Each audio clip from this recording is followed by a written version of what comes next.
So as a separate discussion, we'll be going for ES6, which is basically the language basics. Before we go into React, we should check what variables are in ES6. There's a thing called fat arrow function. Fat arrow function is similar to lambda function, almost similar. And then there is template strings that we would go into, class creation, import and export. Then there is a spread operator and destructuring, right? Destructuring. Okay. And everyone can just check my screen, take notes if you want to. It's okay if you don't program it, because we'll be eventually program it practically. Just understand the syntax. That will be it. All right. Just check my screen. So we'll first go with variables. And there are a couple of keywords. We know that var is a keyword which is used in ES5. We create var variables with a var keyword in ES5. And in ES6, there is let and const. These are ES6 syntaxes. Now, for a reason, I would just be using let or const wherever possible. I would, in React application, I would never use var as a variable creation mechanism. All right, let's see why. If I create a file here,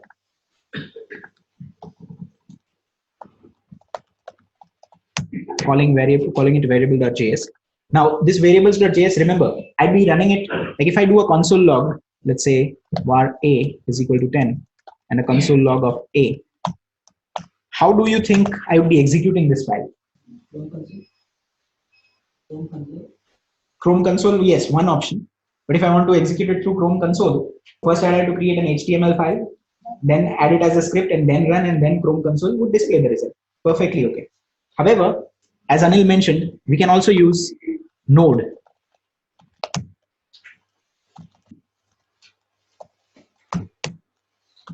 So we'll be using Node variables.js.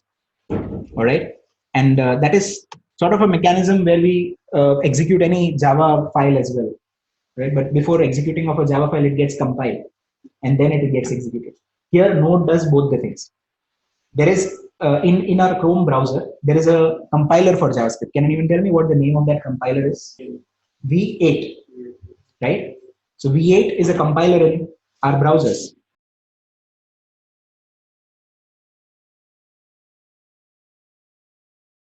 It is this particular compiling engine. It's open source, by the way. It's Google's V8 engine.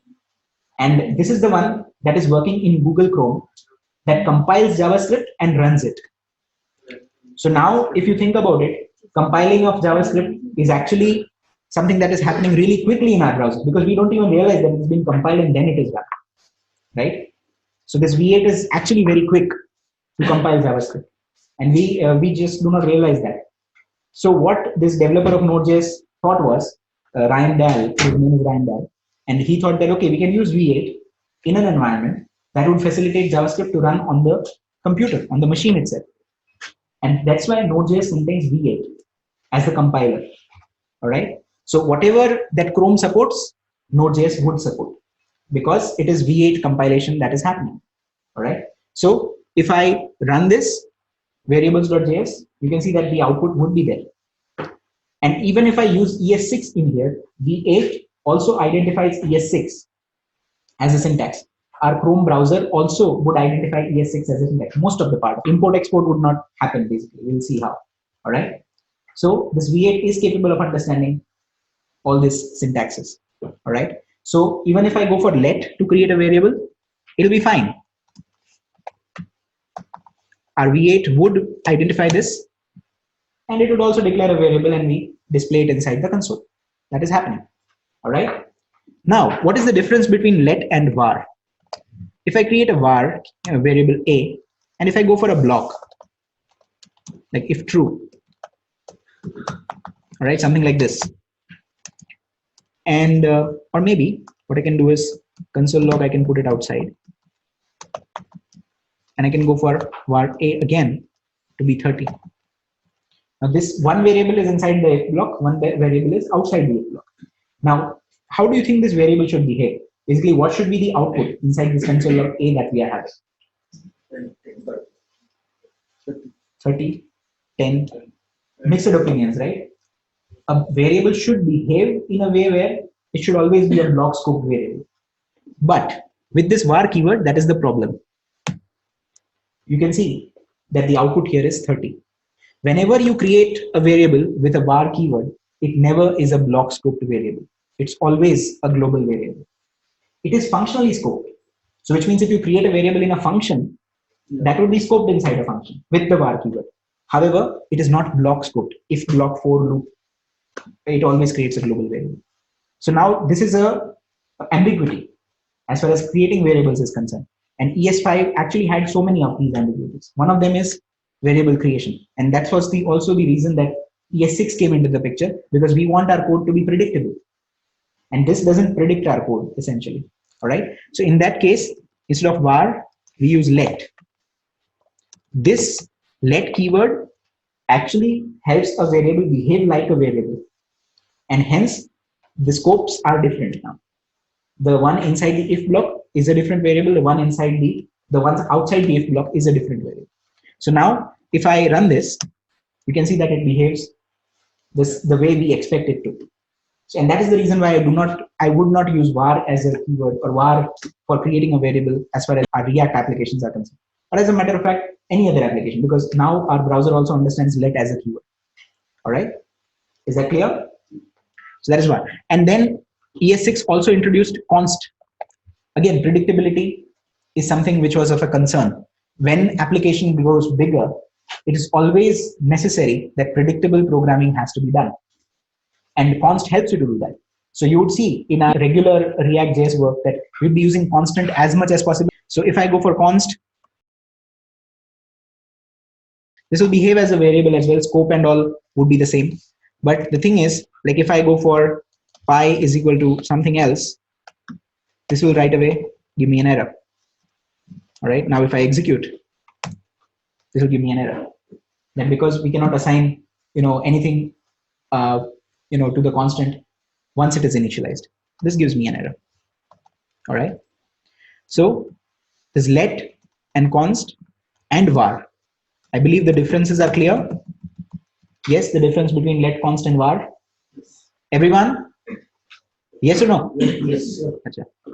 So now there is also one thing called fat arrow function, and that is also something which makes your code compact and lightweight. ES6 is all about that. Makes your code clean, makes your code predictable, makes your code compact, it makes your code lightweight. Everything happens in ES6 that way. So if I want to create a function in JavaScript, I believe everyone would be aware of this process.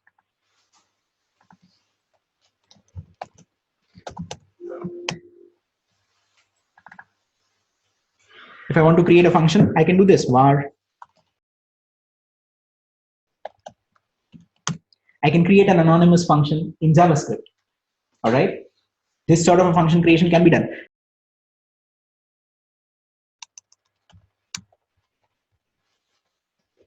Say hello, and if I pass in the user, and if I return hello with the user, if I do this, all right, I can call the function, pass something, and log it on the console. Can be done. Yes. So if I run this, you can see that it gives me the appropriate message. That is all working. Now, in JavaScript, we can make a function anonymous, function without a name. All right. And if a function is without a name, then calling the function would be a problem. So in that case, what we do is we create a variable and assign the function to that variable. Now, when we talk about JavaScript, it is a loosely typed language. There is totally a possibility where you can assign anything to a variable anytime. All right, any data type. Similarly, you can also assign a function to a variable. Calling doesn't change at all. You can call it right away. Same way that we go for it. This is still not a fat arrow function, by the way. This will still work, not a fat arrow function. Now, if I want to convert this, first of all, even before going for a fat arrow function, I'll just go for a template string. And the concept of interpolation actually came in from this template string that came into picture as far as JavaScript is concerned. A template string is always enclosed in backticks. All right, always enclosed in backticks. Backticks are the keys that you find beside 1 on your keyboard. All right. Hello user, if I do, definitely this is not going to display anything. Like it'll just display the text, hello user. But there is an interpolation syntax that is supported, which is this. This is the interpolation syntax that ES6 supports. React has its own implementation of this sort of interpolation. All right. So if I do this, in that case, you can see that I get the appropriate value. All right. So this gives me an interpolated string. Again, this is better than concatenation, like string plus then the variable plus something else. It's better than concatenation. All right.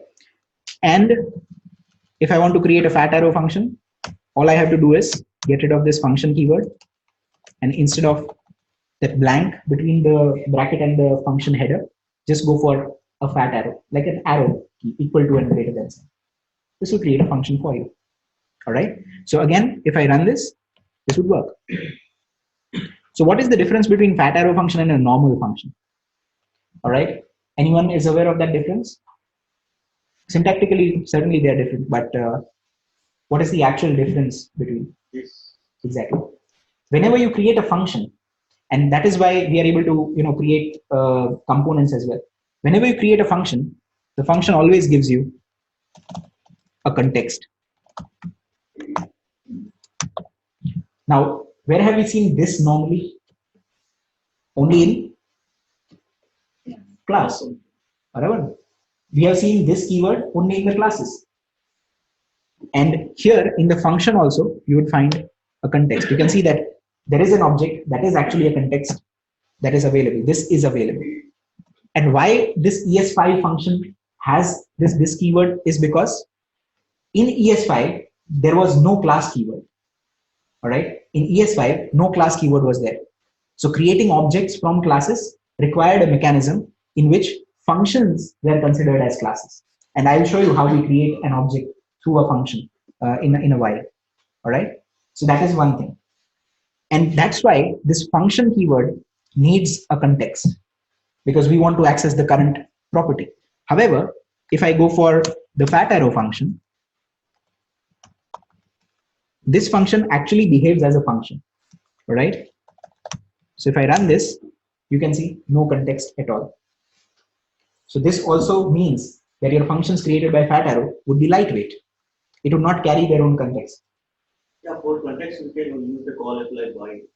Yes, for context, we can use the call apply bind in the fat arrow as well. And what is the need of this fat arrow? No, the need of this fat arrow is that if you are creating a function, then you actually technically should not have any context to that function. No, the same thing you can achieve using the call apply bind. What you can achieve through call apply bind is you can add a context to a particular function. But when I create a function, just a normal function, then that function doesn't have to have a context. So by default, it will add the same. If function keyword you use, it would add a context to your function, which we don't want. So an actual function would not have a context at all. If a function is a part of an object, then that's a different story altogether. But if it is an independent function, we would like it to behave like this without any context. We would like to make it lightweight, basically. So ES6 provides that facility where it creates a function actually as a function. And then if you want to add a context to it, you can use call apply bind and all these that can be. All right. So that. And then even there is a more compact syntax as far as ES6 is concerned, where if I just am returning one thing only, then I even don't have to use the return keyword. You can simply go for ignoring the brackets. All right. If no brackets, then by default, this would be returned. All right. And this would also work. So you can see that how different the syntax is. And of course, we are using ES6, so I'll go for const rather than variable, because I don't want this say hello to be changed to something else later. All right. So const say hello would be better. So if you talk about ES5, this is what it is. Function, user, and return hello plus user plus this exclamation and this. So this is your ES5 function that we have created. And again, this function has a context, which we don't want in this case. While this is an ES6 function, compact syntax, no context at all. So this is the syntactical as well as the logical, the conceptual difference between ES6. So we would be definitely going for ES6. All right. So this is clear. We will be using these types of functions when we go for programming. And then, so fat arrow functions, basically, this is the syntax. Template strings, backticks, and interpolation. And we go for class. So if we go for a class keyword, let me just create a couple of files.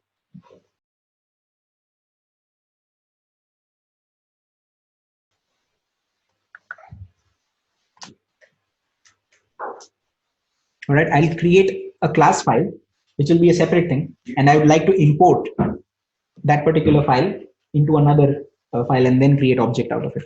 So what I'll do is class.employee.js, and then there'll be a class demo file.js. So basically class.employee is the only file that I want to create for creating a class. That's it. And then I would export that class. I would import that class inside the class demo.js, and I'll be using that particular class. All right. So if I go for class.employee, we can simply create class employee. It doesn't have to have a capital letter, by the way. But what I generally follow as a practice is that whenever I create a class, I go for first letter to be capital. But it is no rule in JavaScript or in ES6 that the first letter has to be capital. That is only for React. All right. Is that clear? So now, in this particular case, I'd go for a constructor, and the constructor here is called a constructor. So it is not that the class name would be the constructor. Every constructor is called a constructor in a specific file. All right. And what I would like to have is passing an ID, name, and email inside this particular constructor. And I would like to also set the properties of this particular class to ID, name, and email that has been passed. Now, one would believe that a class needs to have the properties defined earlier to use them over here. Yes. However, in JavaScript, because it is loosely typed, a class shape of the class is not predefined. You can add any property to your class on the fly.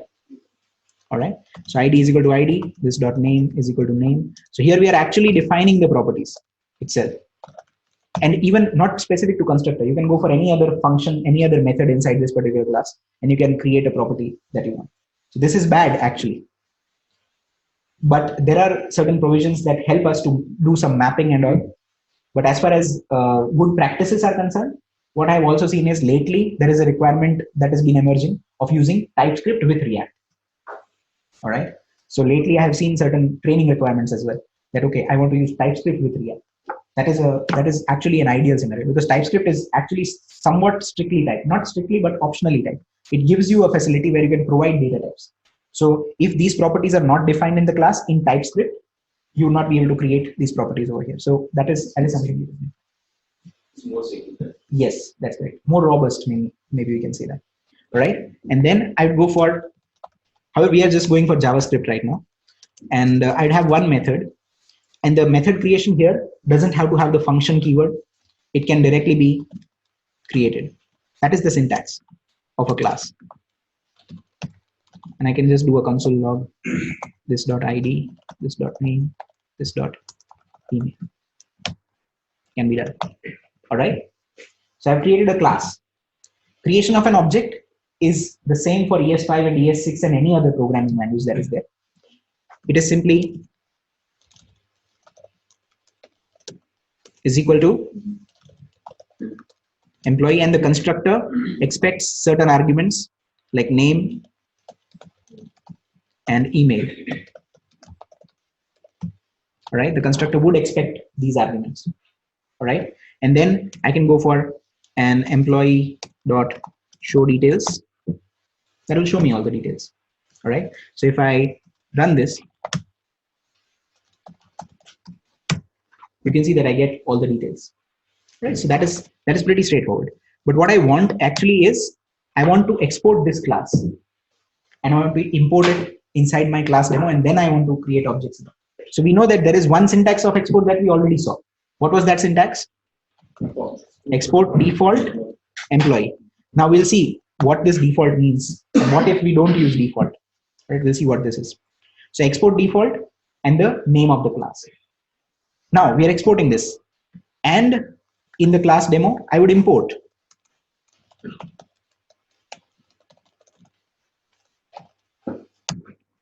employee from class.employee, the same folder, class.employee. And what I want is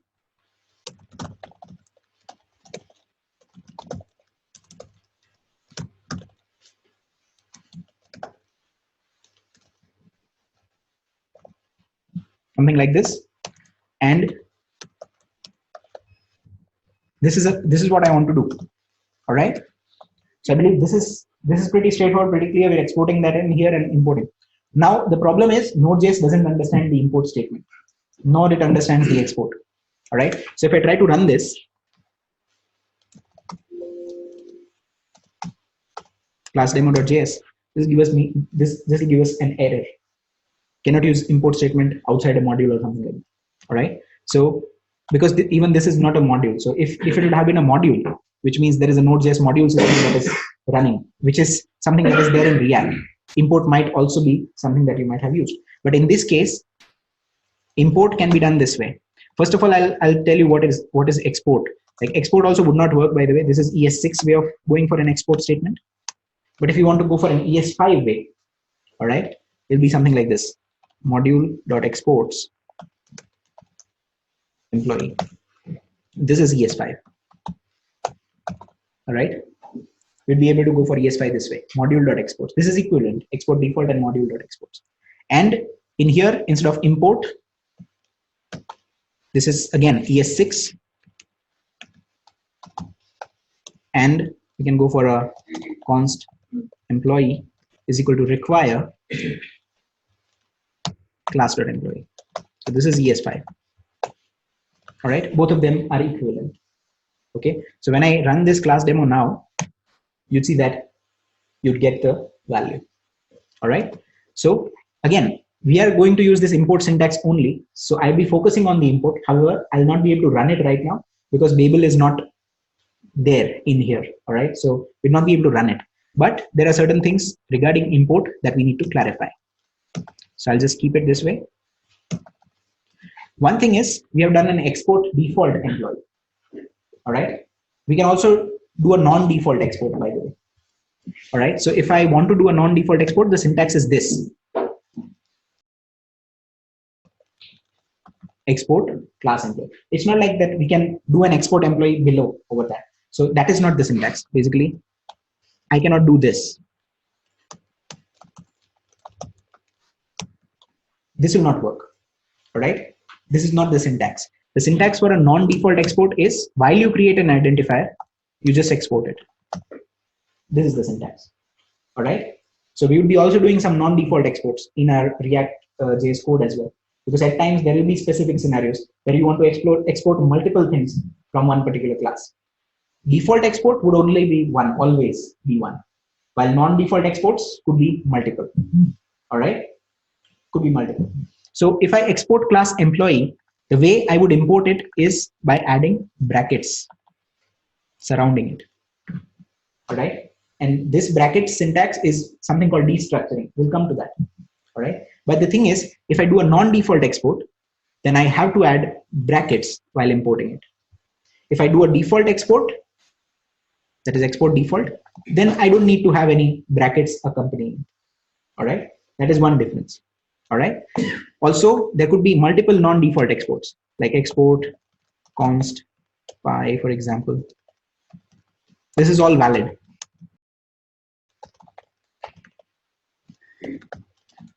Something like this, but there should only be one export default. Now export default, if you want to do, you'd have to declare the identifier first. So let's say if we just go for this say hello as a function, this returns hello, and I want to export it by default, I can go for export default, say hello, can be done. All right. But the only thing is export default would always be 1. Well, class or function. It could be anything. It could be a class, function, variable, could be literals as well. Export default means this is the default identifier that is exported from this file, and then there are other identifiers which are non-default ones. So basically, whichever identifier you want as a prime importance, or the main particular identifier that you want inside this whole file, you can just make sure that it does an export default. So it is the main component or main whatever, main function or main class or whatever that you want to export. So say for example, it depends. Like for example, if we talk about good practices, then if we export a class, as far as our components are concerned, export default is better, because there is only one class that we are having in there inside that particular file, and it is the only one that has to be exported. We can go for export default. You need to provide the import statement anywhere. Yeah, you need to provide the import statement, even if it is default or it is non-default. So now that doesn't make any difference as far as the import statement providing is concerned, but there is a small difference in the syntax of the import statement. Definitely, we know that if I want to import something which is exported by default, I can do something like this, say hello. All right. That is something that has been exported by default from the other file. Now, if it is a default export, all right, I can name this identifier anything that I want.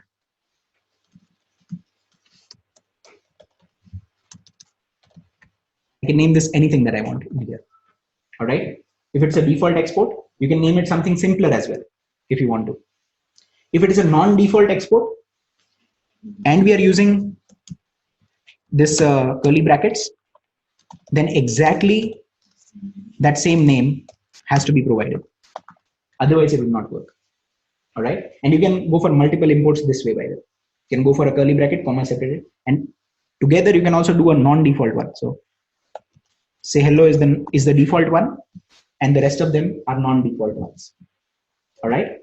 So here your class.employee is been exporting so many things, one of which is default, which we are going for without brackets. The others are non-default, which we are going for inside the brackets. All right. Can we export in one object this all? Yes, of course. In that case, you'd have to create an object. So this is a good one. So what you want is that you want to export everything into one object, right? Import something over here. Let's say import, and I would also like to just comment it out and export. All right. So basically, there is no default export, and I have all the normal export statements. So what's your name? I'm sorry. Bhupesh. We talked in the morning, right? But I forgot. So you see here that Bhupesh wants something like this, that all of these exports that we are doing, we want to export it in an object, which means I can go for something like, if I go for, let's say, X, I need to go for x.employee or, x.say hello, something like this. That's what Bhupesh wants. The thing is, Bhupesh, when we go for a non-default export, which is this one, that functionality is already achieved. So which means this whole module is considered an object. Every export is one property of that particular object. However, if you want to import it, the import has to be done like this: import star as X, which tells us like import everything as this object. And then even if I just do an X dot, you'd see that all the things that are exported there come here. All right. So that is also something that is possible. Export helps us in such a way. Now, if we talk about a framework that is Angular, what Angular has, imposed, or we may not say imposed, but what Angular looks to do is it never does an export default. It always does normal exports. All right. So that the syntax is more uniform everywhere. But in React, you would see that at times you would use default exports, at times you would use normal exports, depending on what situation it is. So at that time, you'll be even more clear on what is basically, or where it should be used exactly. As of now, we know that, okay, if there is only one particular entity that you are exporting, it's better that you use export default. What that would enable us to do is, it will enable us to give a different name, a simpler name, whenever we import it. All right. So that is one thing that we know of. And whenever you go for multiple exports, you can import them as one object. That is possible. But if you don't want to import them as one object, then you can simply use, we can simply import only the things that we require. Like employee is the one that I require, and that's it. This is related to something called destructuring of an object, in which it would be more emphasized that this name doesn't have to change. This name has to stay there. All right. So this is what it is. You can also comment on the star syntax. For sure.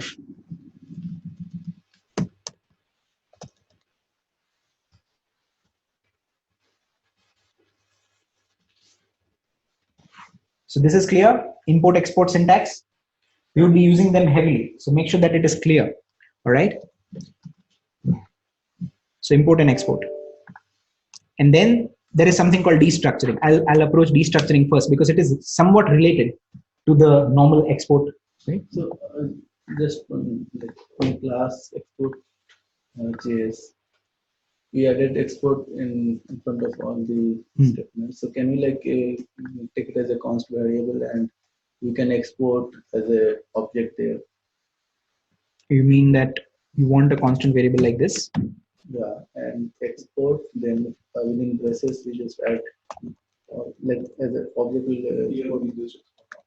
It works as the same without default. No, without default it will not.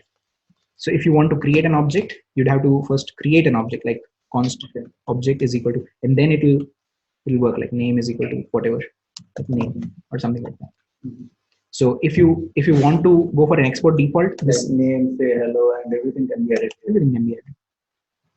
And while we are at it, like again, exporting a constant object, for example, and normally I'll do this like export default and an object.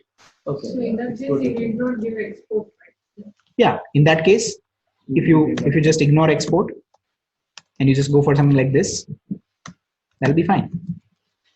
Yeah, same thing. Same thing that like if we are having multiple exports, it'll be again the same thing. All right. Right. So we're doing this. And we can go for, like, what I want is an object with a name property which has the name value, with a say hello property which has the say hello value, with a employee property which has, now you can see that there is already a repetition that is happening. Pi should have pi as a value. Whenever you go for a default in JavaScript, there is a provision where we can create a literal object as well.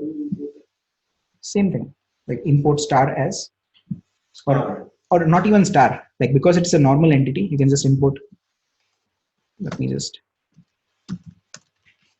import X from class employee, because we know that whenever it is exported by default, you don't need to bother about the name. You can give any name while you import.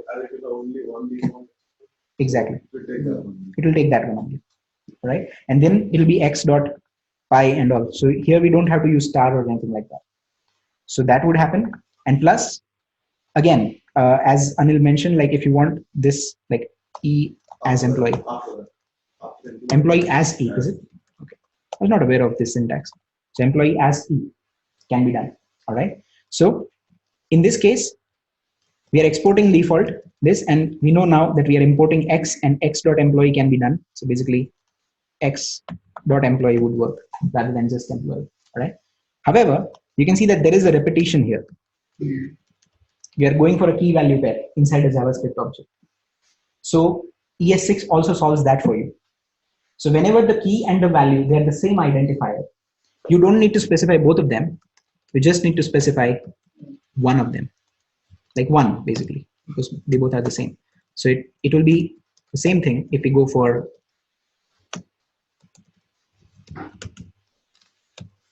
name. Now you can see that the syntax becomes a bit cleaner than earlier. So here name would be considered as a key as well, and the value of the name would be considered as value as well. That would happen. And you can access it as usual in here. Destructuring, like we can import, we can also destructure. Destructure, yes. That's what exactly we are doing. Here there is a destructuring that is happening. This brackets. Let's see what destructuring is. So if we want destructuring to be studied, it is something that you'll be finding familiar in the normal exports that is happening. So destructuring, if I create an object, let's say student, which has some properties like name, email, and then maybe semester. All right. Now what I want to do is I want to create variables, name, email, and semester. I want to store each and every value inside that particular variable that I create. Like I want something like const name is equal to student.name, const email is equal to student.email. This is the functionality that I want. All right. So if this is the case, there is a shorter syntax to it. That is something similar to what import without the default would be. So it'll be something like this: const name, email, sem is equal to student. All right. So it is basically we are destructuring properties from an object, and that also tells you that these names should be the same. Otherwise, it will not be identifiable. So I cannot go for name one and expect that student's name property would be in. Right? So these names must be the same as the object properties, the respective properties. Order doesn't matter as long as the names of the variables are same. All right? Is that clear? So here you'll be able to see all these things. If I go for this, and if I run this, you'll be able to see all the output that is there. All right. So here the order doesn't matter, the name has to be same. And if you think about this import statement and export statement that we studied, it is also doing almost the same. Export default mimics an environment where the whole module is termed as an object, and individual exports, or not export default but the normal export, individual exports are its properties. So what we are doing it while importing is just that we are destructuring them. All right, employee, comma, pi, comma, that, comma, this. So which means the name has to be the same as what is exported. Export default doesn't have to have the name same. So this is also object destructuring that is happening in here. All right. Yeah, so when we are passing the object into the params into the function, then we achieve the same thing. Yes, yes. So we saw one code where something like this was there, right? So function welcome and props was there, right? This props had a property called name. So in that case, what you can right away do is name can be destructured right away. Can be done. All right. So this thing can be done. All right. So this is also one thing you should check. All right. So destructuring syntax is this one that I demonstrated is an object destructuring. There is also a destructuring possible inside array. And that will be something like this. If I go for a const marks and I have an array, something like this, then I can do this const a comma b comma c is equal to marks. So you can see that object destructuring has curly brackets because curly brackets represent an object in JavaScript. Array destructuring has square brackets because array is created through square brackets. So here the order would matter. If we talk about an array, it's the indexes are 0, 1, 2. There are no named indexes as far as an array is concerned. So here the order would matter. If you want 10 inside the A has to be the first variable. First variable. One index and the other variable. I don't think so. That might be possible. So we might have to Leaving some comma there. We might have to go for something like this. So basically, what happens here is this would be something that is possible. That if you want to skip the other indexes, but if I go want for to have variables for 10, 40, not 50. So I think if I give a comma here, if I do a console log, right? It's actually we one in the same thing, but this should give us, like if this is working, this should give us.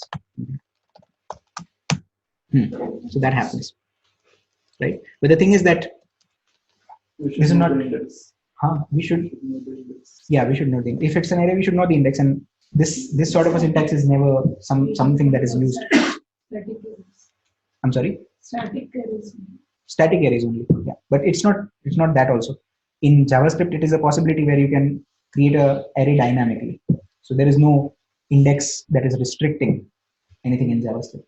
So in that case, there is also a possibility where you want A and B, and then whatever the index is, you want it in X. So this triple dot is also acting here as rest of the parameters.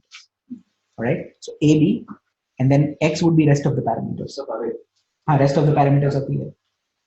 And X will be an array. X will be an array. Yes, X will be an array. So if I go for A, B, and X, you'd see that X is an array containing all the other parameters that are there. So that is also the thing about rest operator that you might, and this is also called a spread operator, which I'll come into in a while. The same operator can act. Now you call it rest. This is called a rest operator. Yes. Basically, rest of the parameters. Okay. So A, B, and rest of the parameters. Because the spread also uses the same. Spread also uses the same. Actually, the internal mechanism is the same. Okay. Because this is the same operator that we are using, but they are just used in different contexts. That's it. All right. So this is clear. Destructuring of an array always done through square brackets. Destructuring of an object done through curly brackets. All right. Makes your code even more compact, and that's the whole philosophy about ES6. Make the code as compact as possible. All right. So now, if we talk about the spread operator, spread.js, then in that case, if for example I have a case where I have a login detail object,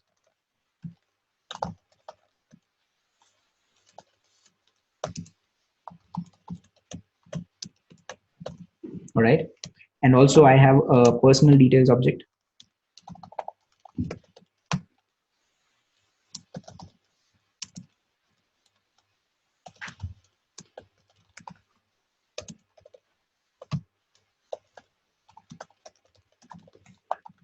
right? If that is the case, and I want to merge these two objects into one object, in that case I can do something like, there are so many solutions to it. You can loop through each and every one of the object, create the keys on the fly for one object, and then assign it to the other, and so on and so forth. There are so many solutions, but you can use the spread operator.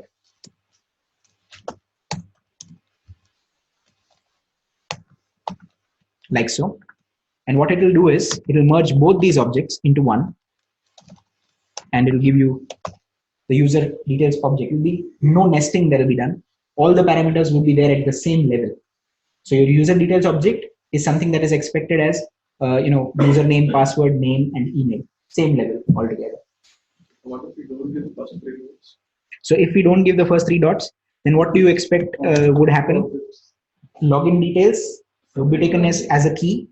First off, because we are using that key value thing altogether. So login details would be taken in as a key, and then login detail object would itself be the value. So what we are expecting here is login details, an object which would have username, password, and then 2 separate keys again, name and what is it? Email. Sure.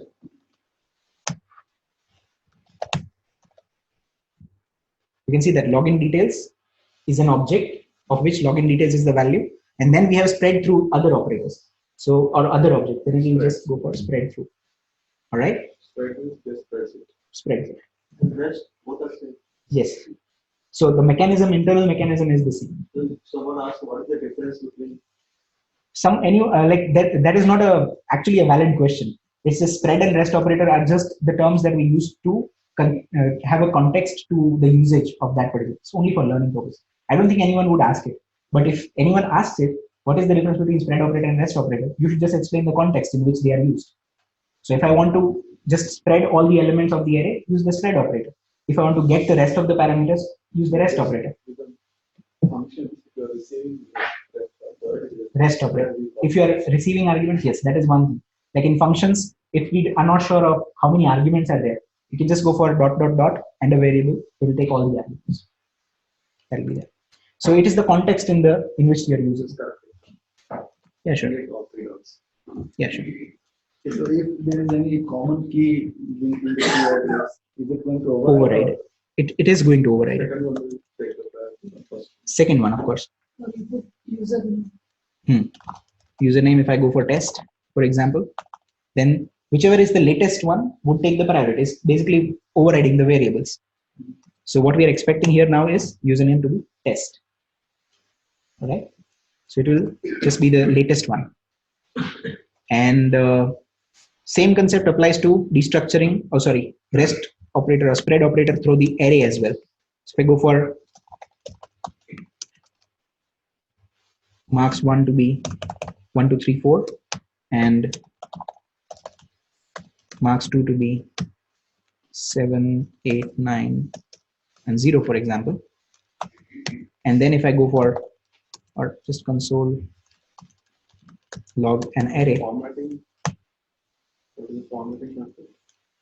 Control Shift K, I guess, but I have it on saving. So for me, if I save it, it gets formatted. There is a setting for that as well in here. So marks 1, marks 2.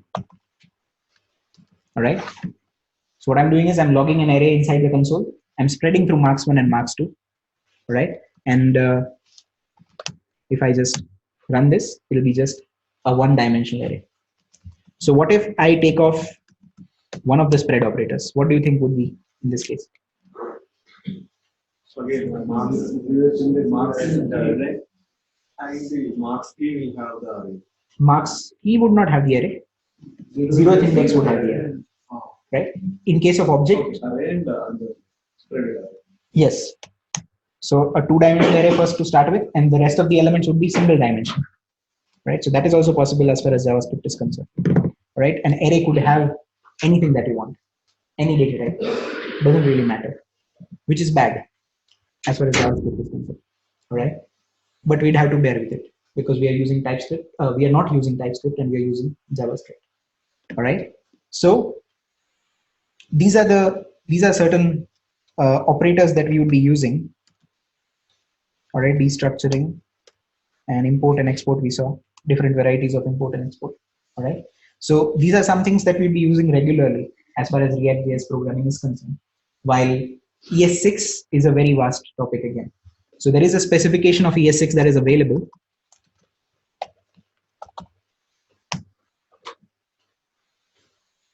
All right. Here are the ES6. The website name is ES6 features, es6-features.org. I'll just copy this and paste it in here, where you can find all the ES6 related specifications. There is also something called ES 2020, I guess.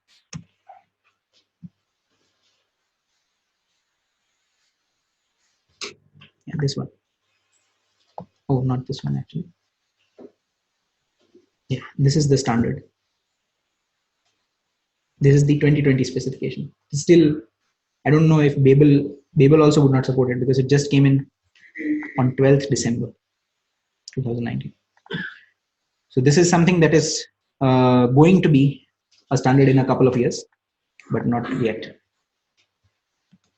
This was ES6 was ES 2015, by the way. What we are using is something that was specified in 2015. And after 4 years, all the browsers are supporting it. So one thing which is specified in 2020, we can expect that much time itself for other browsers to support it. All right. So that much time to come into the practice. All right. So this is There must be some polyfill or Babel kind of. Babel would make it sure that it happens because Babel already has ES7. So I don't think ES 2020 would be far as far as Babel is concerned. But the browser support and all might take time. Even I think that getting into development practices also, it might take time. Right now, ES7 is in practice and not further than that. All right. So this is some basics that we covered. We created components. We saw some ES6 basics. We saw import and export syntax. And I believe we can take a break, right? And we'll take a lunch break, by the way. And then we'll just come back because then we'll start some fresh topics to go with. All right. That'll be the project creation and all.